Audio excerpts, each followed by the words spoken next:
И я снова в лесу, в своей землянке. Развел костер.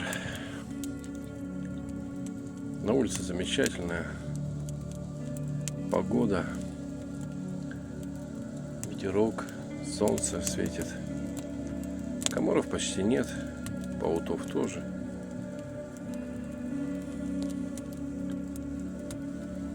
Просто волшебная атмосфера. Отдыхаю, думаю, молюсь. Пусть все будет хорошо, пусть все будет благоприятно. Пусть будет мир во всем мире.